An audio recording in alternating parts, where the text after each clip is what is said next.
Hey boardies, welcome to AmassGames. My name is Simon. This is our setup play and review video for Aeon's End, The Ruins. Now, as this is an expansion, there's no kind of setup, so to speak, or how to play, but I will tell you about some of these cards, which you may have already seen me talk about in the unboxing teaser trailer preview video. So I didn't mention this before. This piece of paper, it's a rule book in relation to what you need to do for certain things that come out, such as ether tokens, which you can find in the box here, the components box, also how to conjure and auto recall.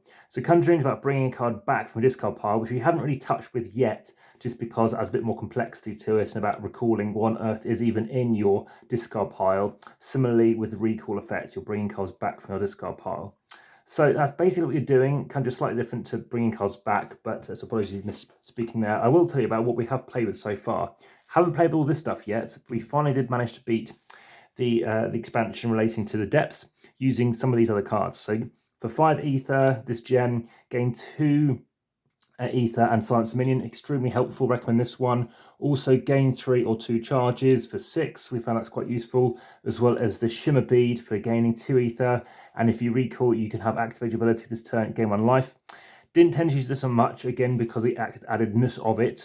There's the ether widget. Any ally may prep a spell in hand to open one of their closed breaches. It's not too bad, but again, we didn't tend to use it too much.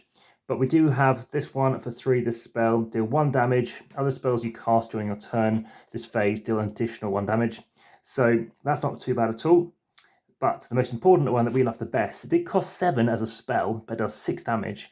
And this card is placed in your discard pile. We place it at the bottom of the discard pile, i.e. it's going to be the first card that you want to pick up when you need to refresh, i.e. once your draw deck is empty. This one was fantastic. This one pretty much won us the game. Obviously, there's only 5 cards available, but we highly recommend this one. It's pretty definitely going to go in other sets when we play against other nemesis that we're going to struggle with. So in terms of rating, I don't know, an 8 or 9 out of 10, so much higher than average for a typical game. Right up there with the rest of the Aeon's End set as well. Highly recommend checking this one out. And I think this one was initially for, I think, either the New Age or it might have even been, I think, yeah, Legacy of Gravehold. That's what it's for, and that's why it says any of these ones from 2021. Check out the rest of my expansion playlist. Also check out the Indie Boards and Cards playlist, as well as the podcast, TikTok, X, Instagram, etc. and threads over on the description on YouTube. Like, subscribing, and the notification bell. Further videos on their way in the Indie Boards and Cards and kind of universe relating to this one.